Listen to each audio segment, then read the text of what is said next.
Welcome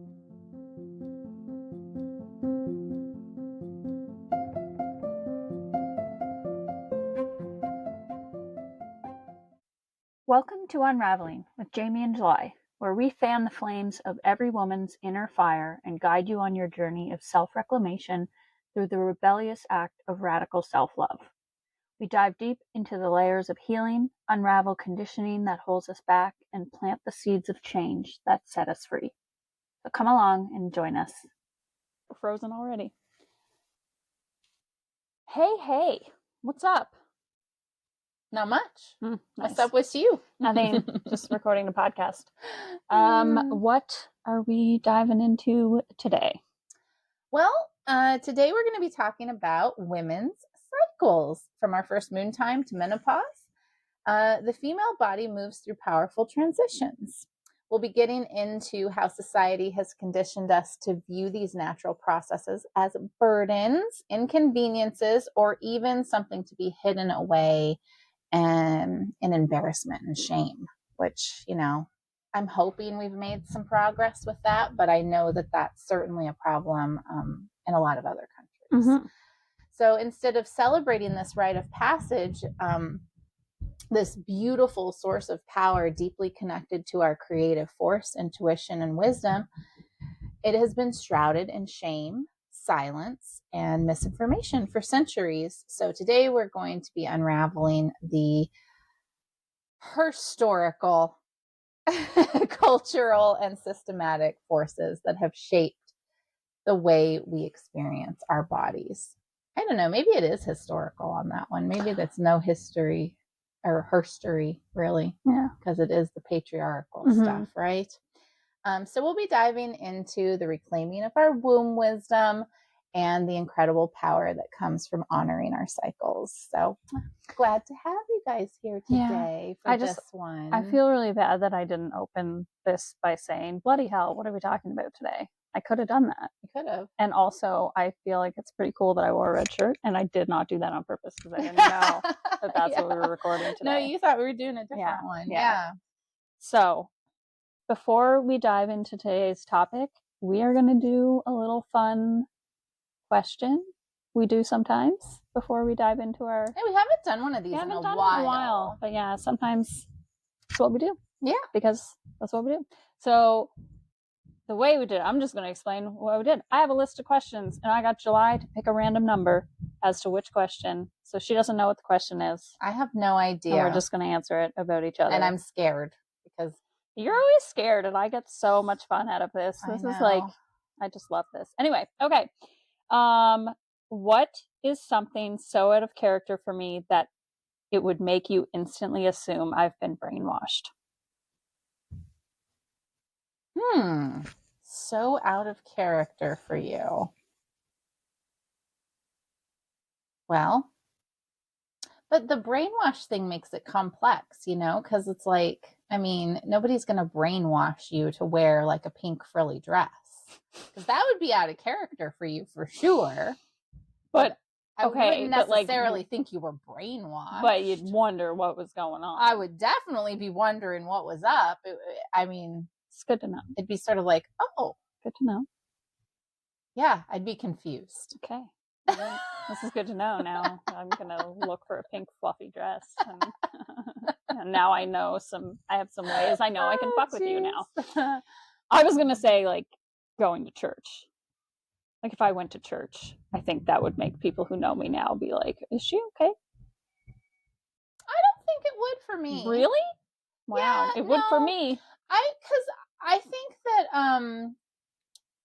I would just think, okay, well, this is something she's just going to check out to, as part of her healing process. Okay, whatever. All right. We all go through phases. But the pink fluffy dress is where it gets real weird.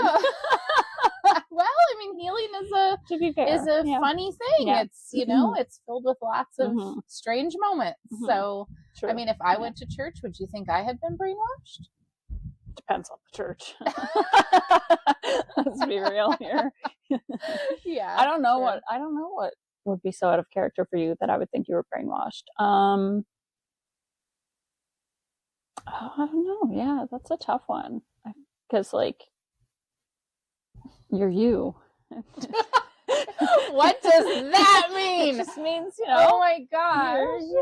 You're unique, as are we all. You do lots of, unique things.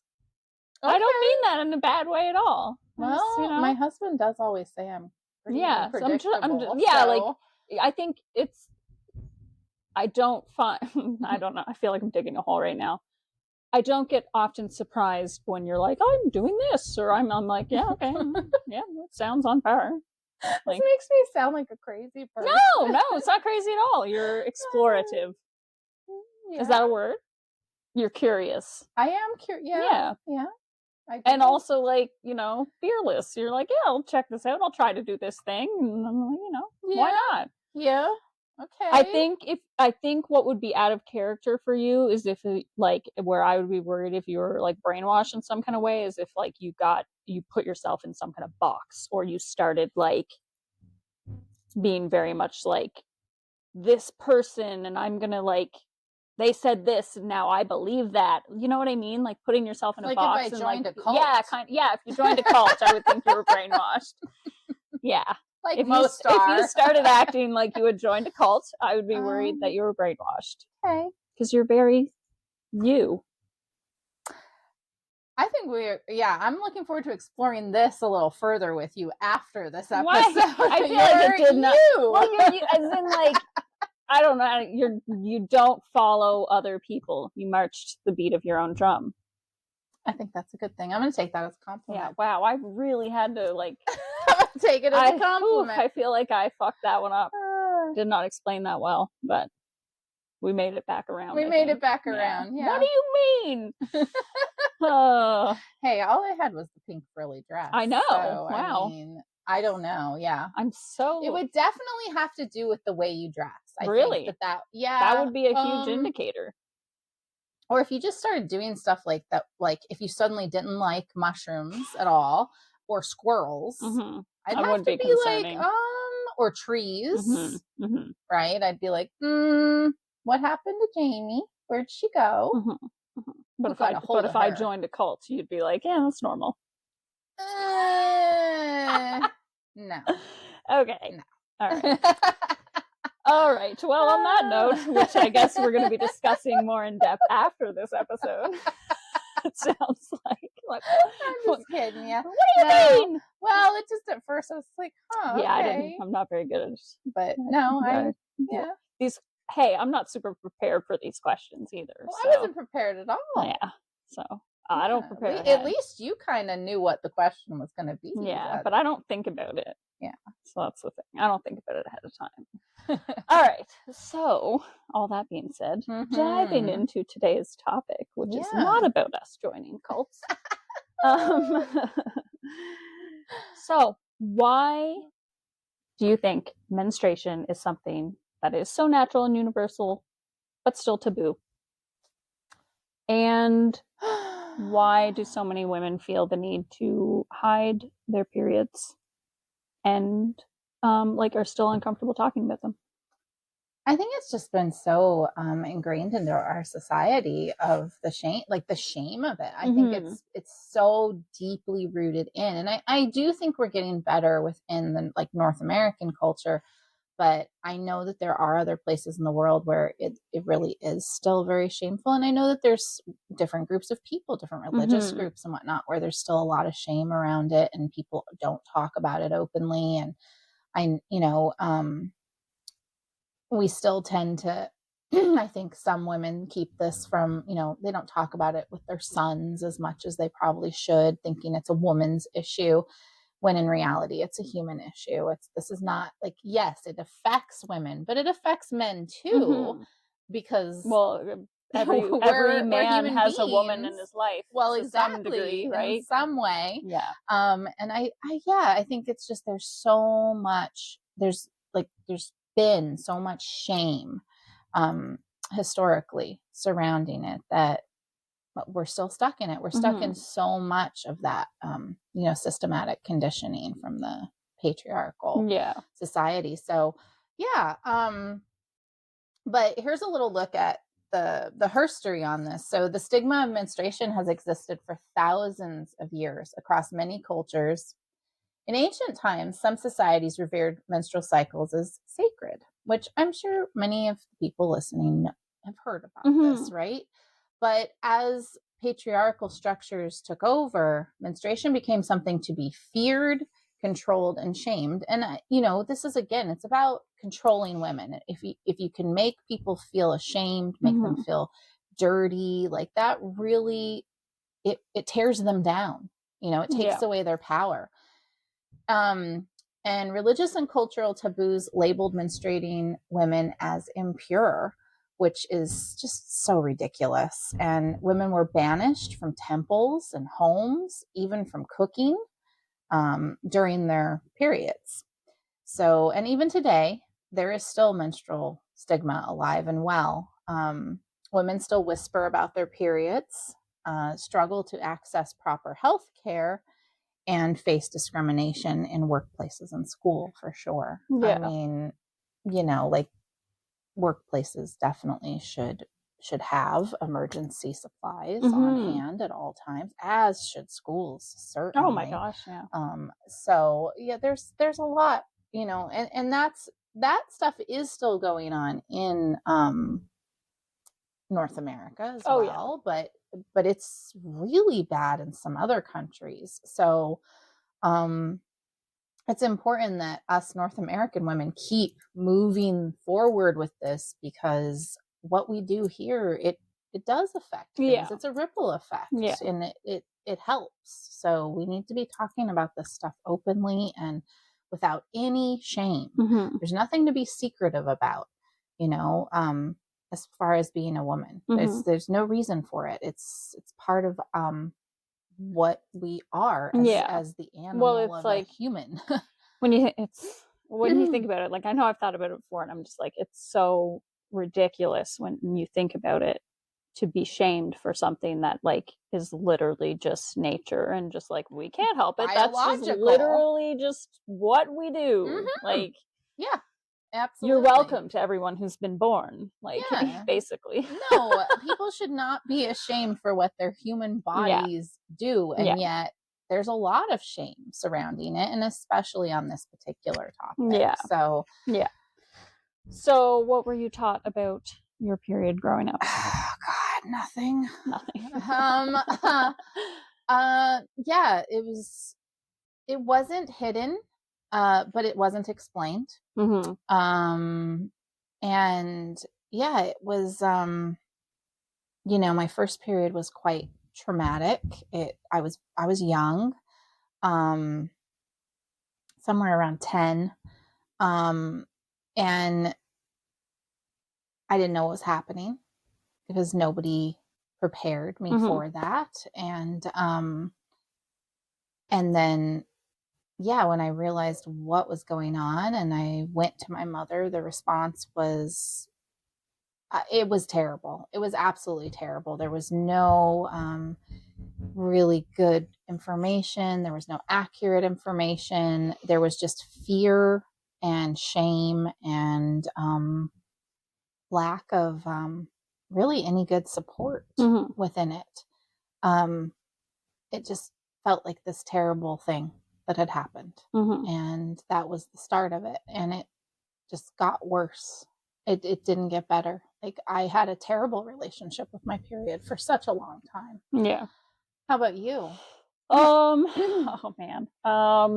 Were you taught about yours? Not really. Like, I remember my mom having, like, a sit down with me, like, one time, and it was just, like, super weird and awkward, and just like, but, like, not really explaining what was happening or why. It was just kind of like, this is a thing that's going to happen to you at some point in time, and I just want you to know that you're not dying, basically. Like, that's not her words, but like, in a paraphrase, it was just basically like, this is a thing that will start to happen.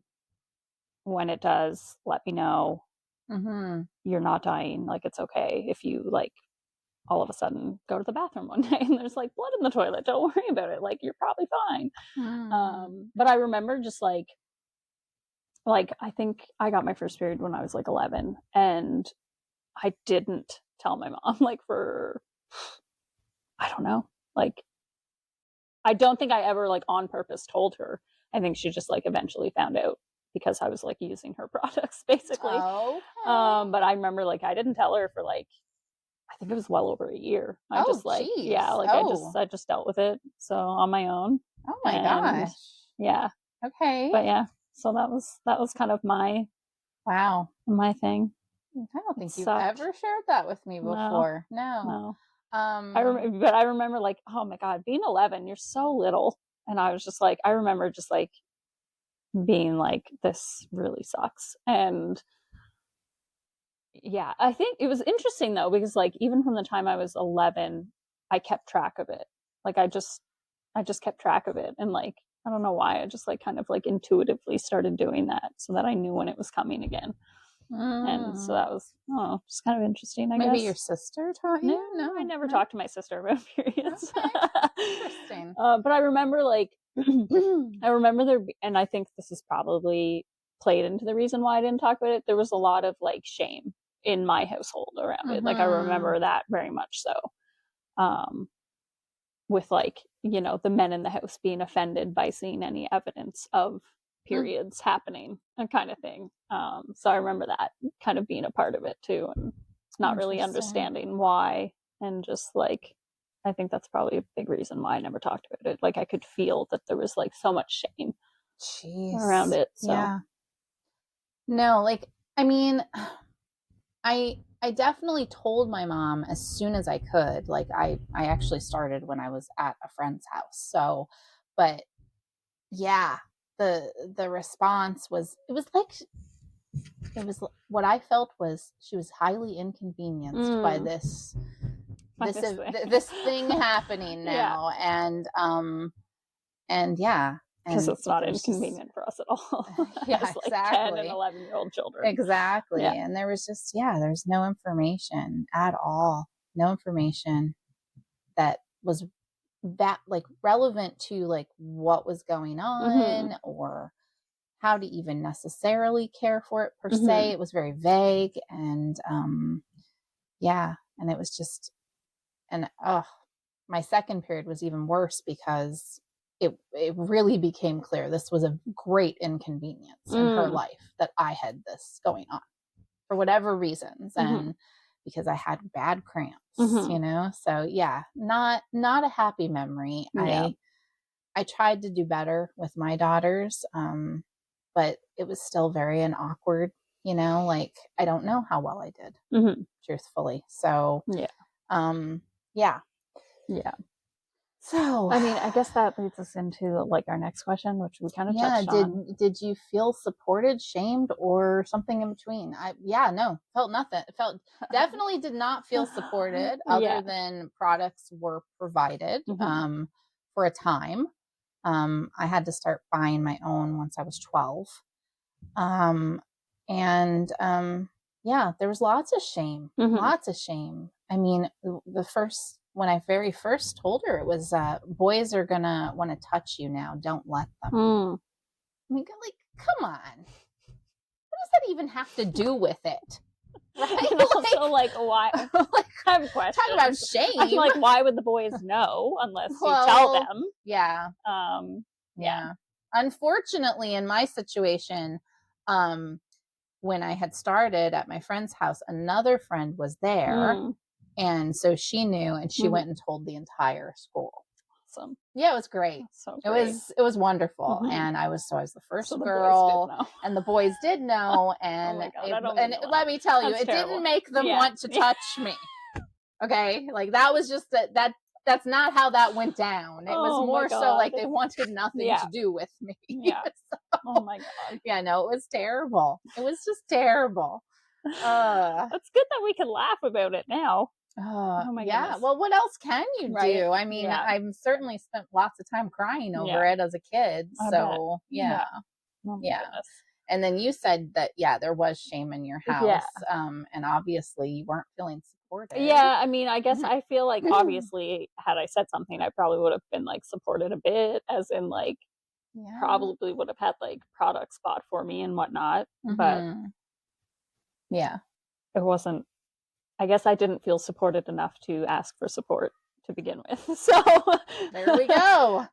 Yeah, it did feel like something very much just to hide and not talk about. Yeah. And yeah. And I really hope that this is changing. Mm-hmm. I mean, we talk openly about periods within our family. Mm-hmm. I have 3 sons, and they all are very aware Mm-hmm. of this is what happens with women, and they have cramps, and Mm-hmm. we have to give them space during this time. And like, there definitely is not shame Yeah. around it. I mean, now my daughters may have different things to say about that Mm-hmm. in relation to their own personal experiences, but we certainly do approach it very much like it's just natural, it's Yeah. part of life. And that, yeah, the males need to be more supportive Mm-hmm. and patient and during that time, because it can be rough. Yeah. So yeah. Yeah. So yeah, our next Wow. So question. have you ever internalized the idea that periods should be hidden or seen as dirty? I feel like we kind of, covered that too a little bit. Yes. Yeah, Yeah. definitely. There was a lot of, yeah, you didn't want people to know when you were on it. Mm-hmm. And definitely, yeah. I mean, I don't know, like, if I thought of it as dirty, but there definitely was an underlying tone Yeah. of that in some way. I think it was more so from my own experience, not necessarily dirty, but gross. Yeah, Like there was like a grossness yeah, about it very where it was much like, keep so. that business to yourself kind Yeah. of thing. Yeah, no, and that really, yeah, no, I agree with you. And it definitely stuck with me for a long Mm-hmm. time of the sort of, yeah, hiding it away, not really being too vocal about it. Mm-hmm. But I have to say, my husband's like, he was always great about it since day one, and we've known each other since we were very young. Yeah. So I had that support Yeah. right off the bat, which, at what, we've been together since we were 15. So yeah, it helped. Yeah. Well, I mean, in my own experience, I feel like when you just start talking about it and like you normalize it, it's Mm-hmm. like the dudes in your life, I'll say, for Mm-hmm. example, like they don't really have a choice other than to like hop on board and like, this is what, Oh yeah. if you care about me, this is what we're talking about here right now. And like, you're Oh gonna, yeah. yeah, hop on No. board. Yeah. This is a part of me and this happens. I didn't even have to convince mine in any No. way to hop on board. He was great from day one, bringing me chocolate I and guess bringing, speaking and as a like single pampering person, me. when you're like seeing someone new or something and you're Oh just like, oh, yeah. I'm not feeling very good, I'm on my period. It's shocking to some dudes, but Mm-hmm. I find they're they most guys hop on board where they're like, oh, and like they'll ask questions. And because I think Yeah. a lot of guys are curious, they don't know Yeah. and they've never been taught, and they're like, what is happening right now? Like I could use some, like, what do I do? Mm-hmm. Like, Yeah. No, I've definitely seen a lot of men, like, compared to what I witnessed as a child mm-hmm, and the way men would react. Like, mm-hmm, don't tell me about yeah. that, or I'm not going to the store and buying pads, Oh my or, god, that yeah. kind of weirdness. I've definitely seen more in the last, we'll say, 20 years, that it's definitely, men are not as put off by it in general from what Yeah. I've witnessed. But that's just from what I've witnessed. And Yeah. also, that's just here in North Right. America Yeah. too, No. because we know in other countries, like, I mean, we recently watched that Yeah, there documentary, was a did we little not? there And was it a little was documentary about in them making, India, yeah. and they were making pads, Yeah. and they went around at the beginning, and they were asking different men in the community, like, do you know what this is? Like, what Mhm. a, Mhm. and like, do you know what the pad is? Do you know what a period is? And they were like, no, like, Yeah. they were completely unaware. And it's Mhm. like, whoa, that's crazy that that's still happening Yeah. Yeah. today. Yeah. Like, To that what? extent kind of That thing. they don't even know that Mhm. women are having this go Mhm. on, or that they're so completely disconnected, because that's a disconnection to humanity. to the condition of being a human. There's male, there's female. The females, they have to do this thing in order to, it's part of their process of procreation. Like it's pretty important biologically. So kind of wild. No, absolutely. All right. So I guess we'll move on. And I don't think we can talk about this without talking about the medical neglect of women's health. So few examples, because women's health is just massively under-researched and under-researched. Searched. I didn't add the D on there. But and that's like systematically, right? Like it's been just under-researched because we've been invalid somehow. Bizarre. Those of us that, carry the infants and, go through labor and all that. And nobody for centuries has bothered to really look into how we work. I saw, this is kind of just like a little side note, but it's on topic. I saw this like video the other day on Instagram. I feel like I always have I saw a video on Instagram story in our podcast episodes. I need to get off Instagram, but they relate. That's good. But I saw this video and it was just like one of those stupid like videos where some dude was like asking people questions, and he asked this young girl, oh my God, I can't remember exactly the context, but it was basically like, it was something along the lines of like, do you think, oh my God, it had something to do with like women and being influential basically, or like how influential they were. And I'm butchering this completely, but she was like, the young girl was like, yeah, no, like I think women definitely have had like a huge influence, whatever, blah, blah, blah. And then Buddy was trying to be all cocky and he was like, oh, so like who invented this and who like, and he just like named off a few different things and was like, but this man invented this and this man did this and this man did this. And the young girl, her response was great because she was just like, yeah, but women birthed all of those men. And Buddy, you should have saw Buddy's face. He just was like, yeah, I got nothing. Like he didn't even say anything. He just kind of like put the camera down, and I was just like, and this was a young girl. Like she was probably like maybe like 15, 16. And I was just like, you go girl. And she was just like, she did not miss a beat. And it was so great. I was just like, yeah, that's right. Totally valid. And like, it's also to be said that many of these things, like, or that we think men invented, were not actually invented by men too. Like there's a lot of that. Right. Because as we know, what do we have? 0.5% in about women in the history books, I do believe. Well, and women weren't allowed to hold patents, and they weren't even deemed as like actual citizens. How many things are out there that's like, oh yeah, a man invented this, but yet it was probably could have been probably a woman. If the woman was, women were property. Sadly, disgustingly. And so therefore the men that owned this property owned their ideas and inventions. So they even owned their brains, imagine.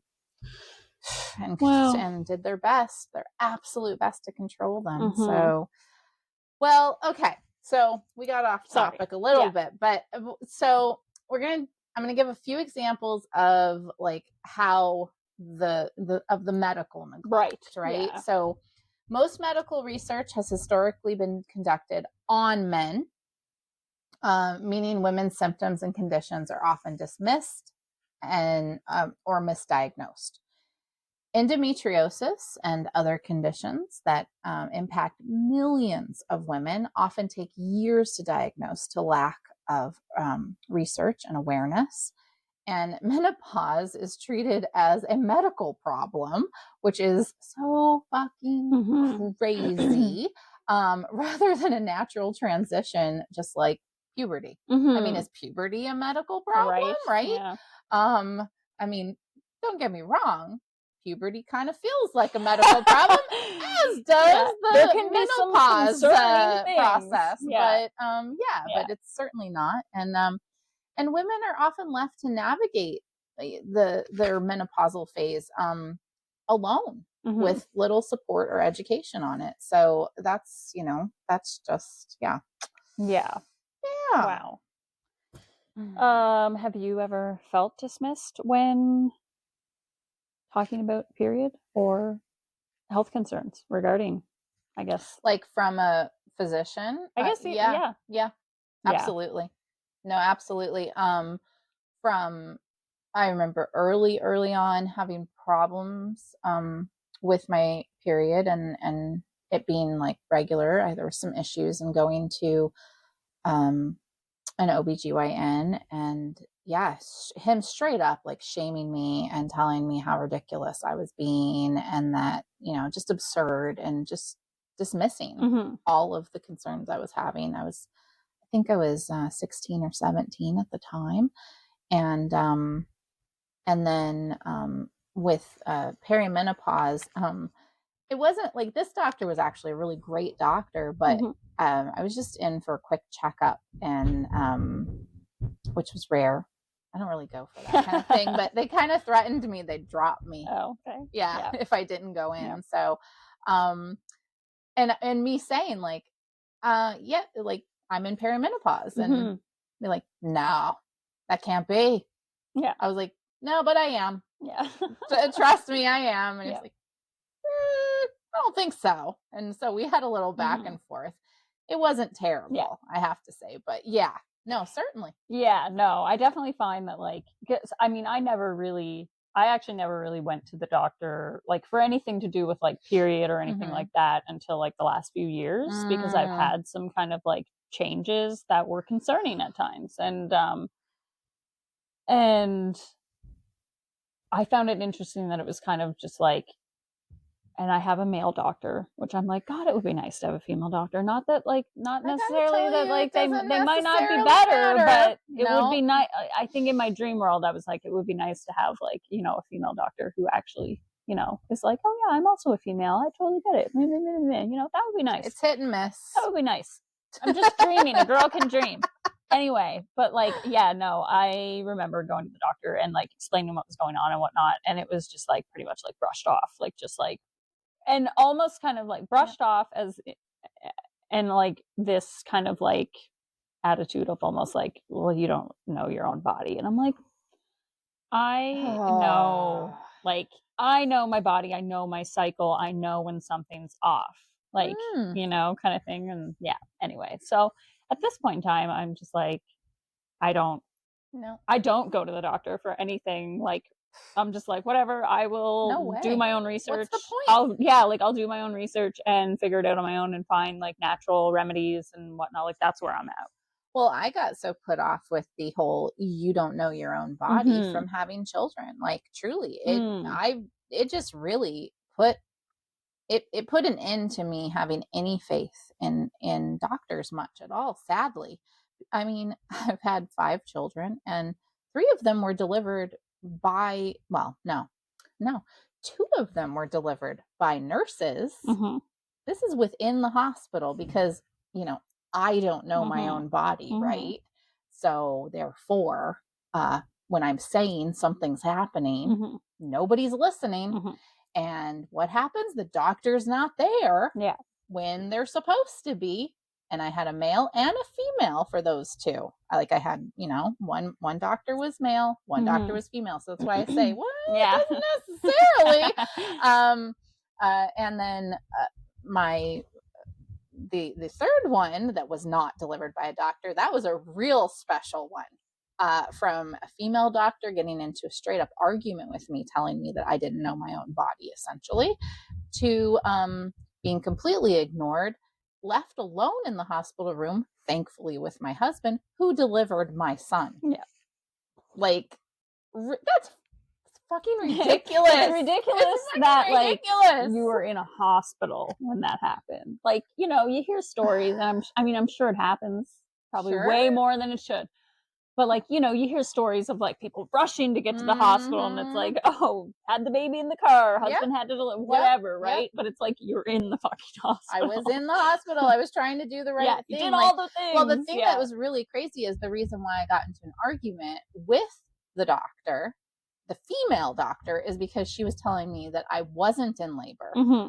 and that I needed to go home. And I was like, no, I'm in labor and I need to stay. And she was like, you're going home. And I was like, okay, I live pretty far out of town. There's a midwife down the road. So I guess that's what she's like, are you threatening me? And Do you feel threatened? I don't know. and I was like, I really need to stay. I'm in labor. Mm-hmm. No, you're not. You'll see. And then, no joke, hour and a half later, I think my son was born. With my husband delivering him. Yeah. Yeah. No, friggin' ridiculous. Yeah. So to answer that question, yes. Yes.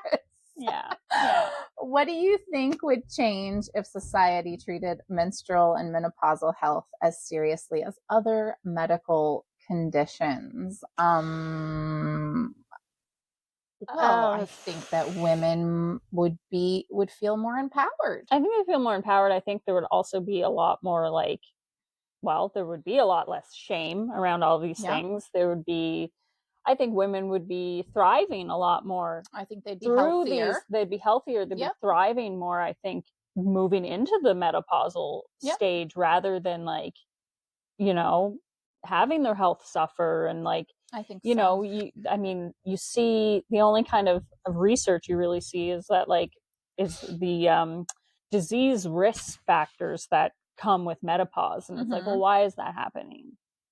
Our bodies are changing and there's not enough research out there to like know how to properly take care of yourself. So certain things are going to definitely skyrocket. I think if we had more support, and more compassion, we would seek more support. Absolutely. That too, right? And, you know, and care and and I think that's, you know, probably part of why diseases rise during the time. Like, I mean, a lot of the stuff that they say is because you're menopausal is also just because you're aging. Well, yes. Yeah. Right. Exactly, and they're saying, oh, it's directly linked to women who are in menopause. And it's like, well, those are also older women who are suffering these issues. Like, it doesn't have to do with menopause. You know, it's like the information for like it's like if it was more researched and like the information was more widely known of like this is what's happening, this is how you can support yourself. If women in general were having if it was more normalized on a grander scale, women would be having the conversations more with each other and supporting each other, and like, you know, it would have a pretty big ripple effect. Absolutely. And I mean, I'd like to see a day when we're actually celebrating these spaces again, right? Yeah, which I'm sure we'll talk about in this. So and we're moving into talking right now about perimenopause and menopause. Yeah. And how they are one of the most misunderstood and neglected transitions in a woman's life. Very much so. I will let you take the lead on this part of the conversation. Well, I mean, I'll just say, like, for the basis here of what they are, especially in case any men are listening. Absolutely. Too. So perimenopause is a 5 to 10 year transition before menopause. And I think that that's something that we don't realize. I mean, I didn't even know, certainly in my younger years, anything about this perimenopause. I knew menopause. Yeah. I used to hear the term menopausal, right? But never perimenopause. I mean, I heard that in a negative way. Yeah. Oh, yeah. Yeah. So, yeah, I mean, it's 5 to 10 years. Like, it's a long time. I've been in it for a long time. It's a long pause. As you know, I've been in it since we've known each other, I believe. So it's a pretty big deal. Yet it's not discussed really much at all. Certainly not as much as it should be. And there's definitely not a whole lot of compassion or understanding within our society of women going through this huge shift and just offering them some fucking grace, you know, because it's big. Like, your body is going through a lot of changes, and you do need grace from others in your life. That's for sure. It's very rarely discussed that many women, like, so many women are left just out on their own, feeling lost in it, and like they're going a little bit crazy. I know that I certainly would have if I wasn't the type of woman that just, you know me, I'm like, okay, what's going on? Mm-hmm. I'm the research crazed. Research. Yeah. So, and then menopause isn't like, so that's the next phase. So when you're in perimenopause, you're still having periods, just they could be different, erratic, that kind of thing. But then once menopause comes, that's when you haven't had a period for a year. And it's not just the end of fertility, it's a major, major shift in identity. And honestly, I think the perimenopause is also that your identity is shifting. And a lot of women, like I think I don't know if it's still going on. I'm sure it is in certain cultures for sure, but they feel useless. Like, what is their purpose now? Because they're not able to bear children anymore. So what's their purpose? And in our society, like, it's been painted out as something to dread too. There's a lot of shame around it. Historically, menopausal women were seen as useless once they could no longer bear children. In contrast, within indigenous cultures, they honored older women as wise elders. And here we have, in this modern culture, we have a lack of support and education and open conversation that leaves women suffering in silence and feeling invisible and often ashamed of what they're going through. Like, we don't talk about it openly. I do. No, I don't hold back at all. I talk to my boys about it. I tell them, I'm like, hey, like, I want to share this with you because someday in your life, you may have a significant other who goes through this phase, and it's a pretty important time in a woman's life, and it's really challenging for a lot of women. And there's a lot of different symptoms they might suffer from. And I want you to be compassionate men. So, and I talk openly to all women about it because it was never really discussed with me. Yeah. Nobody spoke about it. No. At all. I mean, I do have one friend who talked more openly, who's older than me, but for the most part, nobody discussed it. It was always just more of a dread, this is going to be a terrible thing that's going to happen. And that was about it. There was no real information other than hot flashes and maybe some weight gain, but that was it. And there's so much more to it. Yeah. And, I'm not at all ashamed. Like, if I have a hot flash, I'm out in public, I don't hold back. I'm like, somebody could be standing right next to me, could be man or woman. I'm like, and I'm doing this and, and taking my coat off. They look at me, I'm like, hot flashes. I don't care. Yeah. Well, once again, it's like, it's human. Just something, it's like, you can't control it. It's just something that happens. Yeah. So you see, if anyone's offended by a hot flash, like, I mean, I'm sure it could be a little alarming. You see a woman and she's sweating and you're just like, what the hell's going on with her? Is she okay? Yeah. And that's why I'm just like, hot flashes, man. They can suck sometimes. Yeah. Yeah. So, oh my gosh, I was going to ask you something. I don't remember what I was going to ask you now. Crap. Okay. Anyway, carry on. Carry on. Well, I mean, I've had like, I swear the symptoms are it's just wild. And, but I've opted to handle everything naturally because it is a natural process. And yeah, I'm very grateful for Ayurvedic methods right now because that's really helped a lot. So yeah. No, I mean, I've definitely learned a lot from hearing you talk about it. Which is great, though, because it was never talked about. And I didn't know anything about it going into it. It took me a while before I even realized what was going on. And then I was like, wait a second here. Could it be?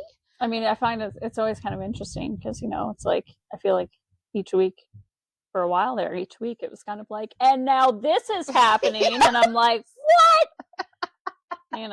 Yeah, no. That was going on for a while. Oh, for sure. Yeah. Yeah. No, because like, your So periods it's like good to change know, and but then it's also like, as someone who's not there yet, you're like, oh fuck me. Like but it's better than going in blind and being yeah, like, for oh God, sure. what is Well, happening to me? at least now, the women that are around me that I'm open with about what I'm going through, if any of those things happen to them, they won't be blindsided Well, and it's they'll even know. no, exactly. And it's like I mean, honestly, I never really started having these conversations until the last few years, like, Mhm. being around other women and like you and I having conversations and whatnot. And like, even myself, like moving into my 30s, had I not started having these conversations, I would have been like, what's going on with me?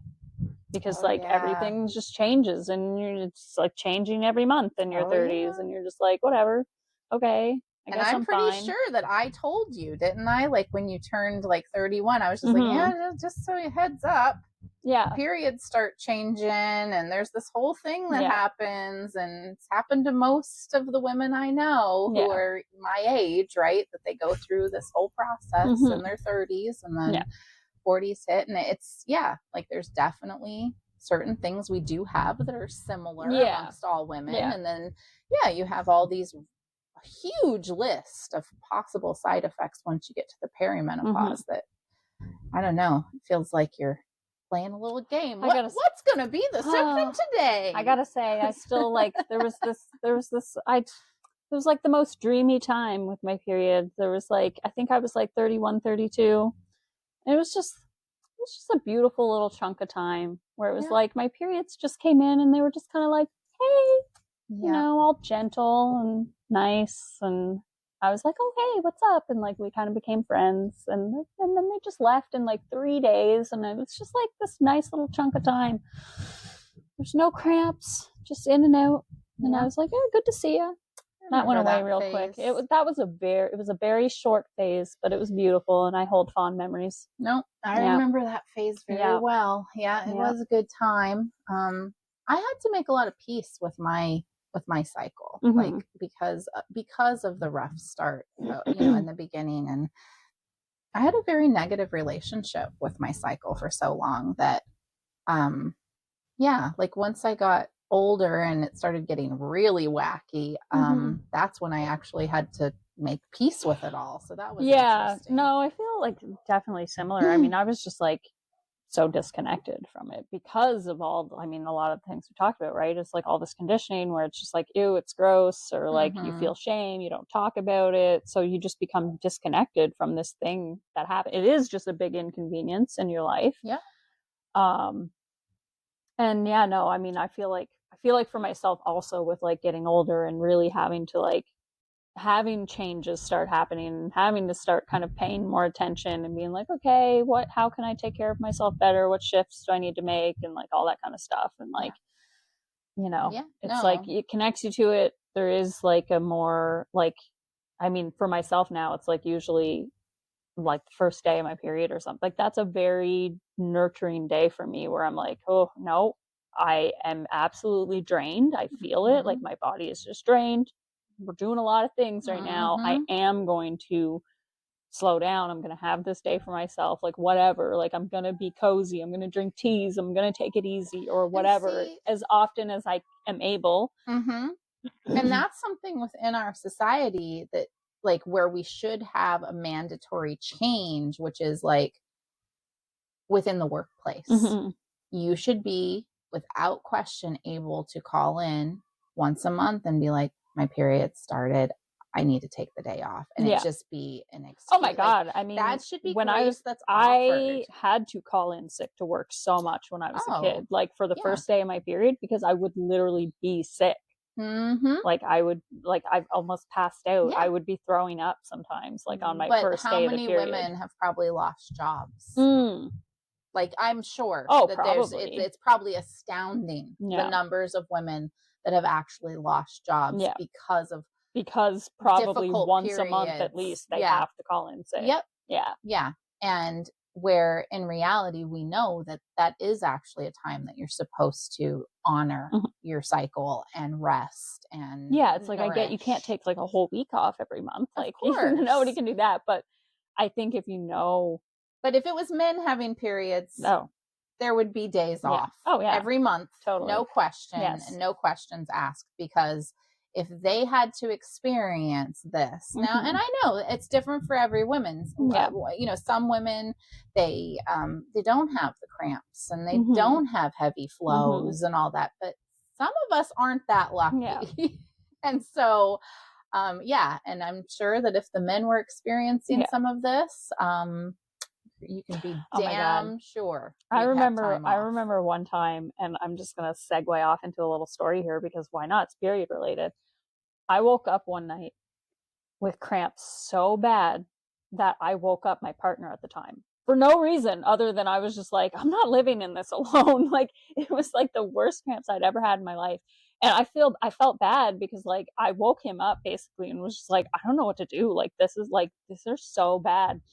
And like he woke up and it's just like he was so like distraught. Like he was just like, "What do you want me to do? Do you have to go to the hospital?" And I was like, "No, it's just my period, but like I'm dying right now." And he was, God love him. So he was just like up with me, but that was just kind of like one of those funny stories where like I ended up laying on the bathroom floor because I was like sick, and also the bathroom floor was cold, and I was like having these like minor. Mm-hmm. See the thing, it was like I would have these like baby hot flashes, and that's when I would like throw up. It was like my body Mm. temperature would just Yep. rise so Oh fast, yeah, and the then I was body like, ah. temperature. Yep. So I was just like laying on the bathroom floor, and I remember him coming in and just being like, "Are you okay? Like, do you need to go to the hospital?" I'm like, "No, it'll pass in a few hours, but if I ain't sleeping, you ain't sleeping." Like, Oh, I know exactly what you're yeah, talking about. And my husband certainly was woken up many yeah, times, actually. It yeah, wasn't just once. And I would snuggle against him for the warmth to mm-hmm. ease the cramps. And then I'm sort of, having terrible cramps and Yeah, writhing the pain. So he's not going to sleep because yeah, I'm like, oh, and yeah. whining and whatever. And oh, I've thrown up because of it Oh yeah, too. And rough oh, go, man. yeah, I used to miss so much school because of my period. And I'm sure that there's women that are going to listen to this that will be like, well, that's not normal. Because I've actually seen stuff Mm. online like that's not normal to have that much Mm-hmm. pain. And I'm here to say for some of us, it actually Yeah, is. Like yeah, it truly like it. That's the reality for some of us. This has been this way in my yeah, family for generations. Um, and it's just the way it yeah, is. And, yeah, that's yeah, great if you're lucky enough to not yeah. have those bad cramps. But I know so many women Oh who yeah, do. yeah. Me And too. it's not a situation of them having Mm-hmm. endometriosis or any particular problem. It's just genetically how Mm-hmm. we're designed. On the other side, I mean, for myself, delivering babies was actually from my understanding, and a little easier for me Mm-hmm. than some people. So I don't know. Maybe Yeah. I got maybe that's You the you trade got a off. break here at some Yeah. point. You're like, yeah, Yeah. And my periods got better after having children mm-hmm. too, which is the case for a lot of women I've Yeah. talked to. But I don't know if they actually truly get better or if it's just that you're so busy and distracted as a mom that you can't think about pain Oh because my goodness. Well, I it know could mine. be either I way mean, I haven't had kids, but I know mine have definitely like improved since I with was like age. Yeah. a kid. Yeah. Yeah. No, In some ways, in other ways, they've become more difficult. It's for like now they sure. affect my mood more than Yeah. other things. So it's like it changes. Yeah, it does. It does for sure. So I don't think we need to talk No, those no. questions. We got into pretty good conversation. Yeah. But so So moving on to how women's cycles are a source of power and womb wisdom. yeah, so our cycles are not just a biological process. They are deeply tied into our intuition, our creativity, and our power. Many indigenous and ancient cultures saw menstruation as a time of heightened spiritual connection. Women were considered powerful when bleeding, and they were believed to be in direct communication with the divine. So you can look at the cycle itself and how it mirrors the cycles of nature, the waxing and the waning of the moon, the seasons of the earth. And honoring our cycle means tuning into these natural rhythms within us. So which took me a long time to fully realize that how important it was to honor my cycle and not see it as that burden that it had been, really pushed as within society, this huge inconvenience and burden in my life, and that this was a sacred time. It was a game changer in my healing. Well, I noticed for myself too, it's like even as I've become more connected to my own cycle, it's like it has started to align with the moons. Like it never used to, and then and now it does, because now it you're does. acknowledging it.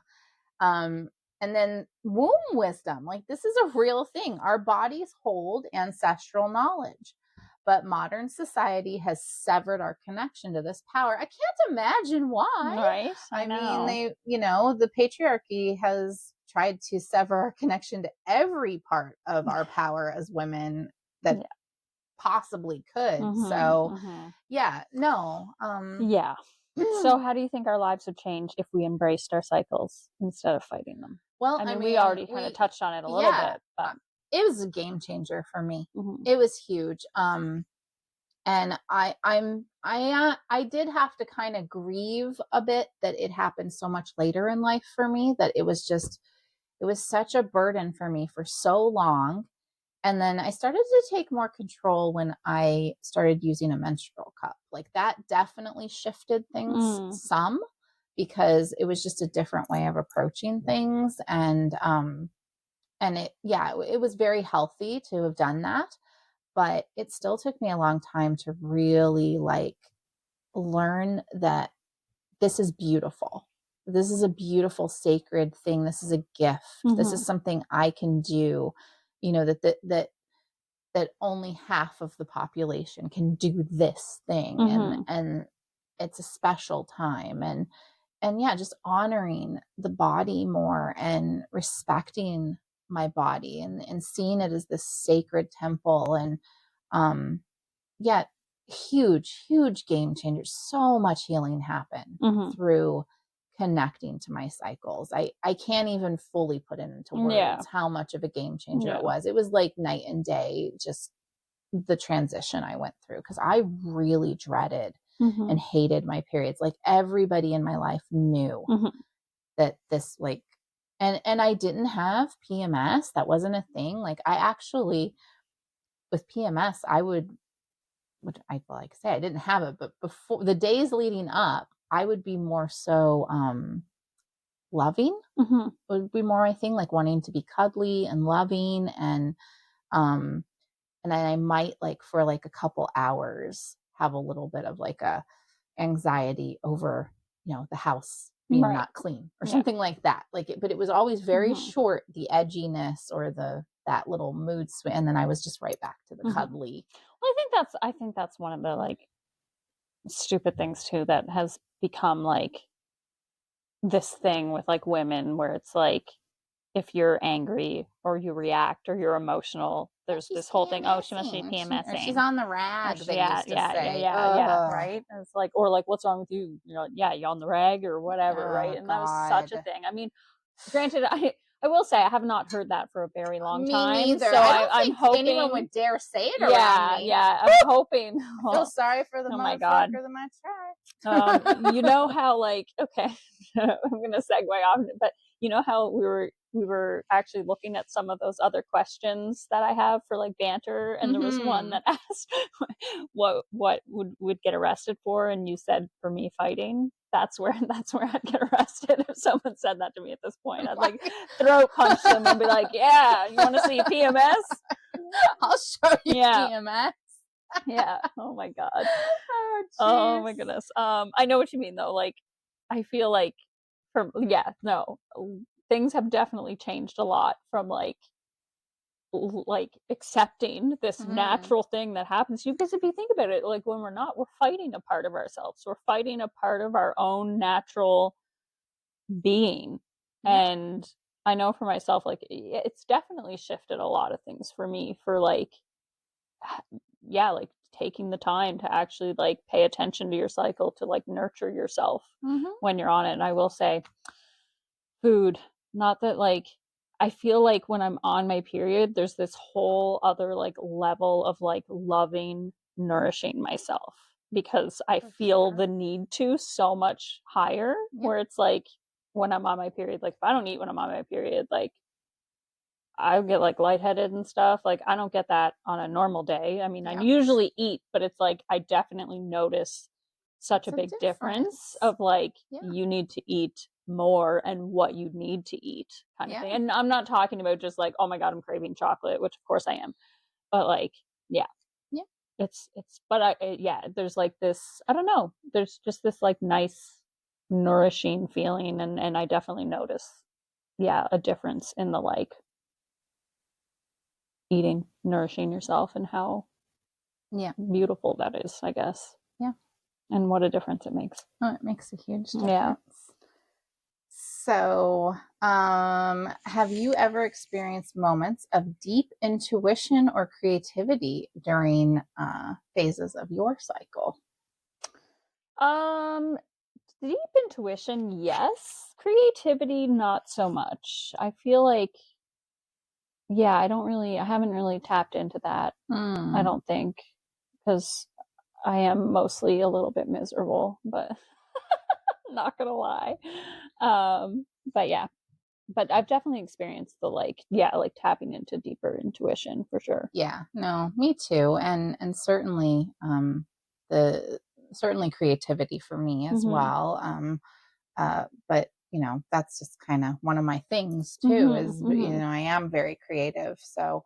But yeah, and I'm actually noticing on the intuition front pro for the perimenopause and hopefully into menopause, uh that much more intuition, Yeah. yeah, like much more connection to the inner wisdom, Mm. and it's beautiful. Mm-hmm. um but yeah, I've always wondered with the PMS stuff, like if it's kind of, I've always sort of felt by observing other women and then like looking at my own experience that sometimes during that phase, it seems that it's like our inner truths that we can't mask kind of come out. So, like if you have anger within you Mm-hmm. that you haven't worked through, that you haven't talked about because you're used to being silenced and you're used to being shut down, or Mm-hmm. you don't feel safe within whatever relationships you're in, or whatever, to fully be yourself or to claim your needs, that during this one little Mm-hmm. snippet of the month, it's like you can't contain it, and so it kind of goes wow Mm-hmm. all out. For me, sadly, it was that more cuddly sort of, because I always had to keep on guard, I felt, Mm-hmm. to stay, steady, and that was sort of my survival, was to not show my softer side all the time. And so I have observed with other women that some of them that have severe PMS in their regular days, they're not actually using their voices and doing their healing process, or they're just working through their healing in some way. Right. So it's just Yeah. something I've observed Hmm. that's made me curious Yeah. about what's really going on No, it is there. really interesting. Because And you think about like yeah. the our ancestors and the things they were doing. I mean, they really revered this as like such a powerful time for women, the Mm-hmm. pre and during. Like it was just it was an important time of their truth and their wisdom and all Mm-hmm. those things. And it's like maybe there's some No, I connection would say that there. actually makes a lot of sense. And I've never really thought about it that way. But like, Mm-hmm. if I'm thinking about my own experience in the last little while with like paying attention to like and having more of a struggle with my mood, Mm-hmm. then you're like, yeah, science experiment number one right there. Um, I'm No, just kidding. no, it's something I've Um, observed just but no, for like a just long yeah, like just time. thinking about my own, it's like it's kind of like the things that are bothering me, I'll say, Mm-hmm. are what come up. Yep. Like, and yeah, it's like intensely, I guess, in that time. And again, it's just my theory Mm-hmm. from And observation. I'm I just mean, it kind of makes saying sense. it's something I've witnessed Yeah. that I'm like, huh, Mm-hmm. I think maybe there might be something to this. The suppression of all of our, our passion and our Mm-hmm. emotions, and that sort of keep quiet and just be demure and don't express yourself too much because you'll be seen as irrational, and Mm-hmm. don't express your anger, be that good girl, and all those things. we're not able to keep a lid on it as much because our truth is so there during our cycle that, I would agree. I don't know. Like, I haven't actually read anything per se. I definitely think I am a lot more, like, personally for myself too, I am a lot more like, I don't give a fuck. Like, entering that phase too, where I'm just like, exactly. I don't care. Yeah. What? There we go. Yeah. You know, we always say we always talk about other episodes when we're doing a podcast. We have a whole other episode. Is it PMS or is it just truth? Yeah. Yeah, exactly. Oh my goodness. Oh, goodness. So what are the struggles that women are still facing globally with all of this? Yeah, I mean, we have to kind of mention, because it would be a disservice to not, like, we can have this conversation here right now, but a lot of women can't talk about these things still, and there's so much shame. So while some of us have the privilege of access to menstrual products and health care, many women around the world are still suffering greatly due to period stigma and lack of resources. So there are millions of girls who are still missing school due to lack of access to sanitary products. And there's this thing called menstrual poverty, which it's a very serious issue. Women in some countries are still using rags and leaves, or even like newspapers as makeshift pads, and which, can cause them a lot of health problems for sure. Menstrual and reproductive rights are constantly under attack, even in developed nations. And this is very true. I mean, one of the things that, has really gotten put a bee in my bonnet, as they used to say, is such a great these birth control pills, which, I mean, birth control pills in themselves put a bee in my bonnet, but the ones that make you not have your period or have your period like once a year or something, that's just not, there's no possible way that is healthy. No. Period. Like, period. There's no way though. Like, come on. No. Like, it's our natural rhythm. Yeah. It's not good for us. But I mean, boy, how convenient for, I'm sure some man was probably like, this is a great idea. And then won't have to deal with her with that for a whole year. And it'll appeal to her because she knows what trouble she's up, when it's that time of the month and all that. So women will buy into this for sure. Like, I mean, unless it was a woman who was dealing with so much shame. I don't know. Who invented it, right? True, I don't know, but either way, it's bad. Yeah. No, when I hear those things, like, I'm just like, I can't even imagine what that's like doing to your body. No, like, despite the fact that I had such a terrible relationship with my moon time for so long, I could never imagine making it go away for a year or more unnaturally. That would feel very wrong. And it would throw me off. I know for sure.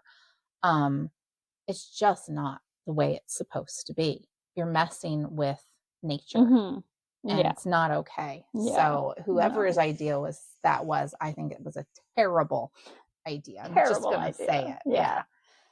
So how do you think we can use our voices to advocate, oh my gosh, for better menstrual and reproductive rights?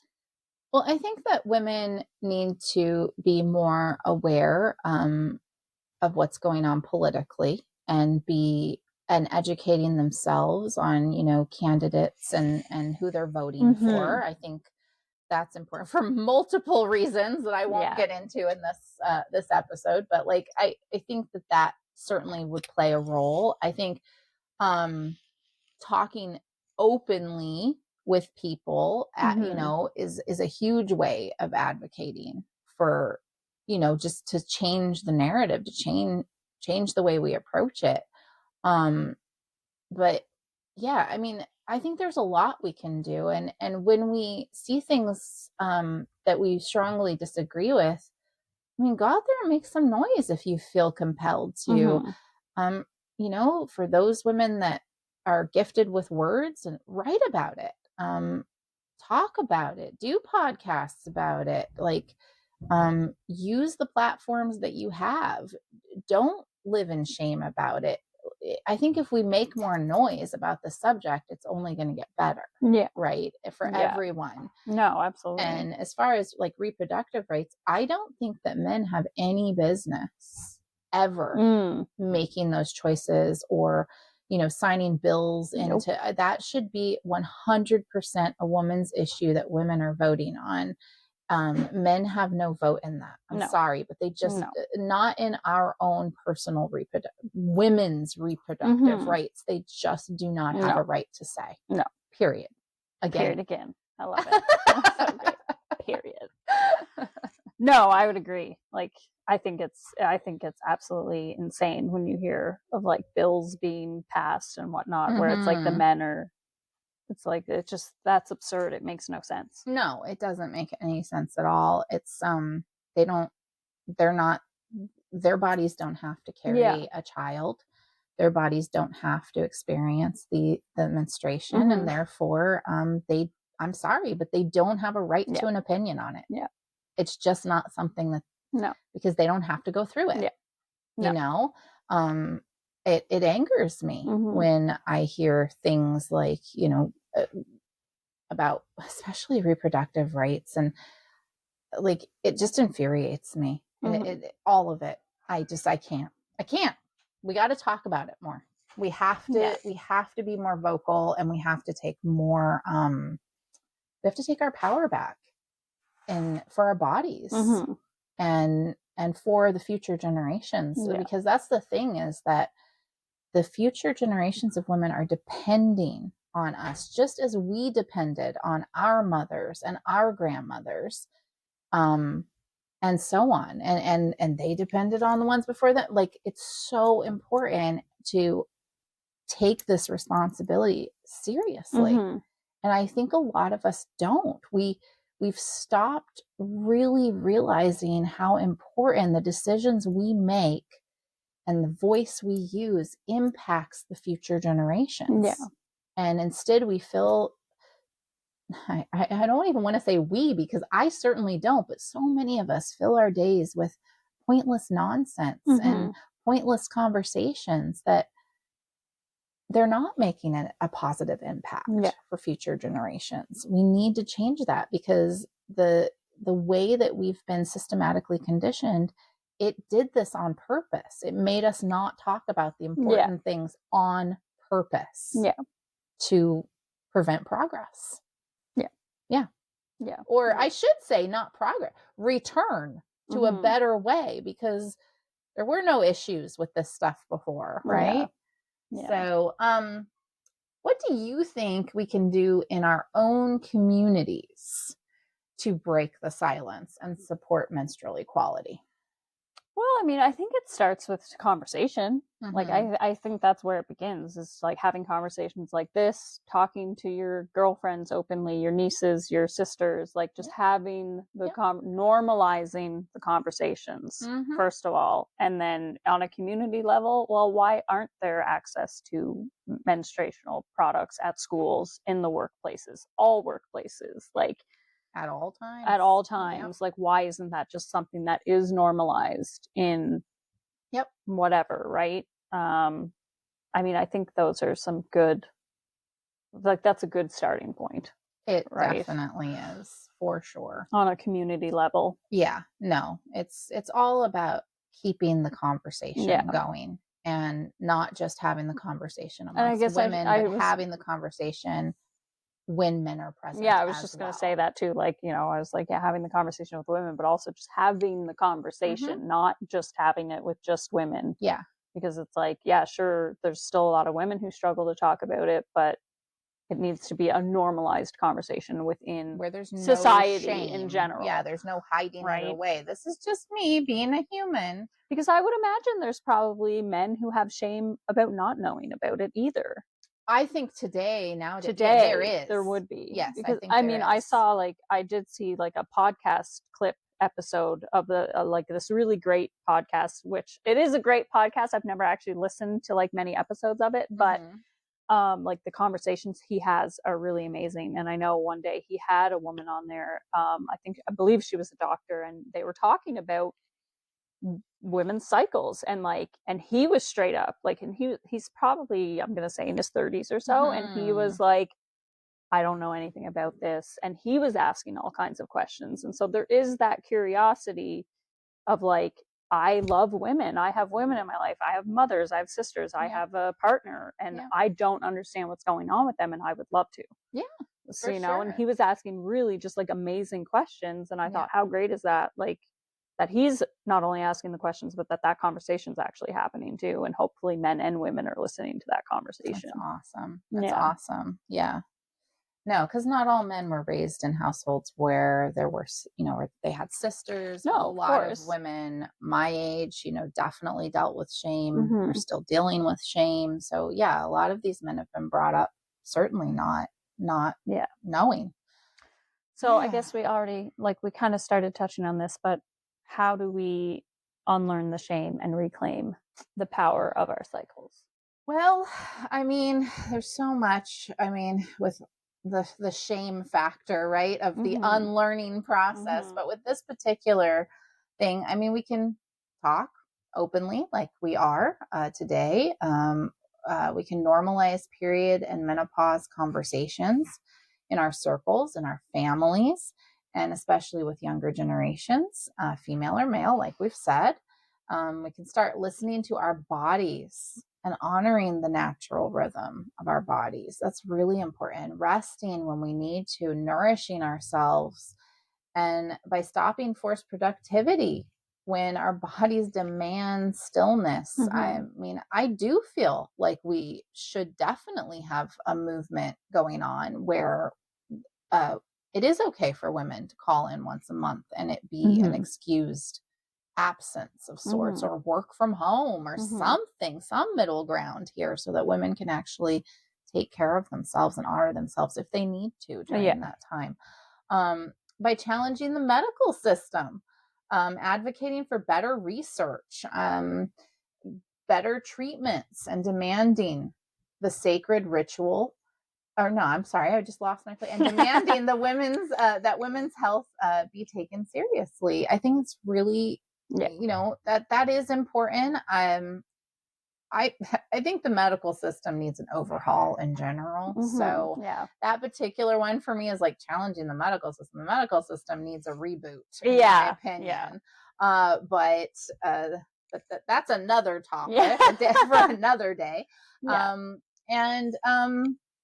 We can reclaim the sacred rituals of our cycles, bring back the wisdom of our ancestors, celebrating those first periods, honoring the transition into menopause, and reconnecting with our womb space.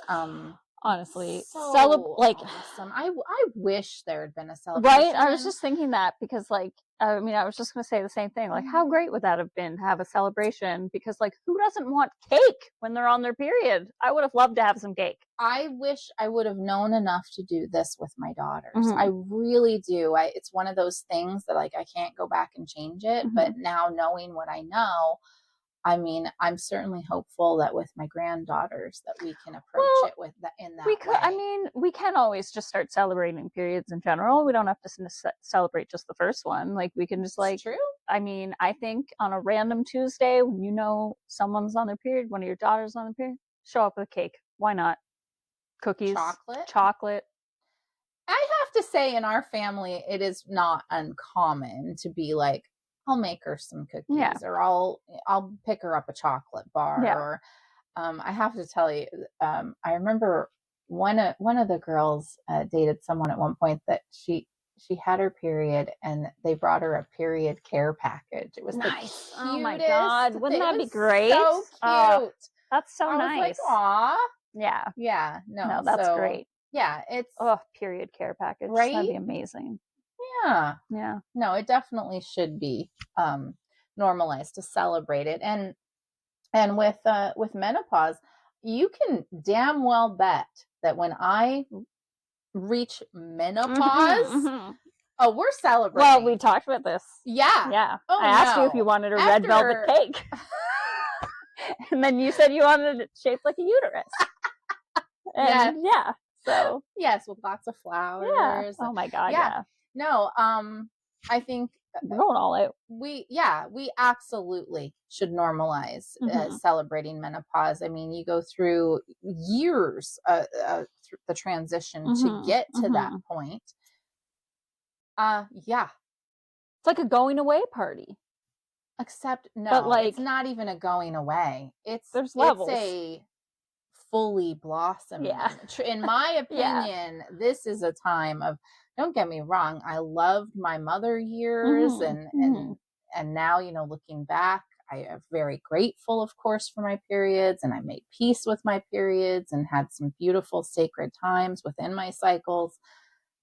But this feels like a true, like a blossoming into the next Mm. phase and embodying that ancestral wisdom and stuff. I do feel like I'm becoming wiser. Yeah. Yeah. Nice. So it's a Yeah. good thing. Yeah. I'm loving this time of life, Nice. despite all of my Yeah. multitude of symptoms. Like Yeah. seriously, oh my gosh, so many Yeah. symptoms. But yeah, I do have them more under control Yeah. lately. So, okay. So I think once again we kind of covered some of these things, but what do you see as one way we can start shifting the narrative around menstruation and menopause in our own lives? In our own lives. Yeah. I don't I know. think, yeah. Having more compassion for ourselves, Mm. offering ourselves that grace, patience within it, certainly celebrating it, honoring our bodies, seeing our bodies as the sacred vessels that they Mhm. are, and and really knowing this is just all beautiful and natural and such a gift, Yeah. right? Whether it's your cycles or coming into menopause, it's all just such a gift, because it's just a gift to Mhm. be here and taking up space in this beautiful world as Yeah. sacred human vessels. So um I think I could get a little more in tune. Like I'm in tune, but I also have this thing where like I just forget what's happening every month hmm, until I don't forget, yeah. And I'm just like, I think I'm getting a little better with because like I've had to at this point. I'm just like, yeah, Well, I mean, it's a journey, yeah, definitely, with sort of reclaiming your power within it. mm-hmm, And I think the more you're at it, it takes time, mm-hmm, especially when you come from like a negative space when you began. But mm-hmm, um, I don't know. There's so many things. For those listening, I mean, you can go out into the wilderness and just free bleed on the ground, mm-hmm, and there's a lot of power in that. Like there's a lot of sacred energy that mm-hmm, happens with doing rituals off by yourself with your cycle, mm-hmm, that I don't think women realize is a possibility, or that it's something that our ancestors did. yeah, um, I know women who they water their plants with their menstrual blood. Like, mm-hmm. they're either using cups, or they're using reusable pads, and they kind of soak them in Mm-hmm. a tub of water, and they're Man, I watering gotta their start doing plants, that. watering their Maybe my indoor gardens. plants wouldn't die anymore. It's Might be plants some love it. successful. Yeah, Plants love I'm gonna it. try that. So, but it's finding what works for you Yeah. too, like in the Well, rituals and absolutely. practices, Because which is like I our think, next question. yeah, It's what works for you, because yeah. some women would hear that and they'd be like, I was "Oh just my well, and I was just gonna say, and gosh." I think some of the stuff, it's like depending on where you come from with the level of shame that Mhm. that it's like, yes, some of that stuff can sound very like, oh my god, gross. Like, no, I'm not doing Absolutely. that, or like whatever, right? And I think if you are saying gross, I do think take pause and Yeah, just look at that. Why? Why yeah. do you think that this natural thing that happens to you every month is gross? Hmm. Right? Go ahead. No, Yeah. no. I mean, I was just saying, like, I can definitely understand where some of the rituals, like, if you're depending on where you come from and what you come from and your beliefs and all of that, can seem very like way out there and like extreme. Oh, And it is a yeah. journey of Mhm. like, Yep. uh, you know, breaking down a lot of that shame and having your own journey with it and like being like, I don't have to do that if I don't want to ever. No. It's all about my own relationship and my own journey with this, but it is important to have that journey and that connection and It's essential. yeah. It's essential to No, find for sure. what works for you and what feels Yeah. right for you within any rituals, Of and course, certainly yeah. within this ritual. It's Yeah. and I think taking baby steps with it too, Yeah. like just little things like, you know, switching from tampons to a cup, knowing tampons are it's an environmental catastrophe, and then you have and it's not health they're not healthy for you at all. And then with the cup, you're sort of more so you have to almost face the reality of the whole thing, right? Yeah. And I think, maybe that's a first step for people that are a little squeamish, or I don't know, like because there's so many different rituals you can do, and you can make up your own. Yeah. Just listen to your inner what feels right. The main thing is to get past any shame, and certainly to not dwell in that this is gross, this is dirty, this is like, that is definitely, if you're struggling there, it's time to do some healing around your cycles, because you're really missing out on your power. That, the access to this amazing thing. And also, like, that's a huge part of self-love too. Oh, right? Like that's such a huge part of like who, as a woman, who you are. It's part of your natural being and nature. So, and I think it's essential for self-love. It's definitely a game changer for me to move into the ritual of cycles, and it was a journey, and I am so grateful for taking the journey and getting past all of the hangups that I had, and the almost like anger I had surrounding having to deal with this every month, I used to feel very similar. It was like just like this big inconvenience every month. Now I can't imagine, like I can't imagine not talking about my period now. Like I can't imagine going through life every month and not being like, just in regular girl conversation being like, oh, my period started today. And it's like, I say, oh, as in like, I'm not feeling good or whatever, right? Exactly. Not like, oh, great. Yeah. But no, I couldn't imagine not talking about it now. I know. And I've watched you come really far with it, because like when we first met, you didn't talk about it. It's been a slow process, and that's okay. Like, it's okay if it's slow to reclaim that power, and So. No, I never shut up about it. No, I'm just kidding. Could be. I don't know. Oh my goodness. No. Well, I mean, I never shut up about, menopause. Fair. So we're just chatting about our lives. Sharing it. Yeah. So in closing today, this episode isn't just about periods and menopause. It's about reclaiming what has been stolen from us, literally stolen from us. The female body is not a burden. Our cycles are not a curse. Oh my gosh, they used to call it that, the curse. No. Yeah, that's one of the names for the curse. Oh my gosh. Curse. I've heard Shark Week. Yeah. Yeah. Bird flu. My nanny used to call it. I'm trying to think of what else I've heard. Your friend. That's what my nanny. Friend. Yeah. Oh, she's got her friend. There was another Aunt one. Aunt Flo. Yeah. That's what it was. Yeah. We digress. We're trying in closing, we digress. I can't believe we didn't do that though. Like, what are all the different? Oh my gosh. I like moon time. That's what I like. Yeah. So, we are powerful, intuitive, and connected to forces greater than we've been led to believe, and greater than we've been allowed to believe for far too long. So let's take some of our power back, and by taking control over our cycles at bare minimum, for goodness sakes. If you take one thing away from this episode, let it be that your body is a source of immense wisdom and strength. This week, we're going to challenge you to speak openly about your experiences. Go and have a conversation with your sisters, your friends, and like open up this, hey, let's talk about this. I think it's great. It's so good to just have open conversation about the products you're using, what you go through, how bad your cramps are. It's fantastic. Challenge. Liberating. Yes, it's very liberating, and challenge any shame that you still carry. So like if you're finding that you get into a conversation and you have blocks within it, I know I used to. Yeah. Pause, look at it, evaluate, why are you having that block? And start listening to your body instead of fighting it.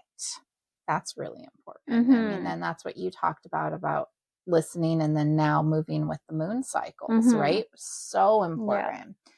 So if this episode resonated with you, please rate it. Please, please, please. It helps us, guys. It helps us grow. Leave a comment and consider sharing it with someone who needs this message or might enjoy it, get a kick out of it.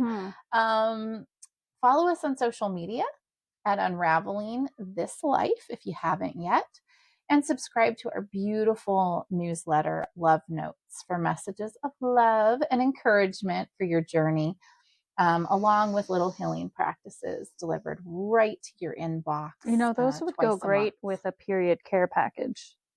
The Love Notes? Yeah. They would. They would. Yeah. For those ready to go deeper, we have an awesome membership where we explore how to navigate healing and life's many complexities with self-love, compassion, and resilience. We have these little they're kind of like podcasts, but they're these little, it's like an on-demand circle experience of healing. So check that out. Check out our membership. And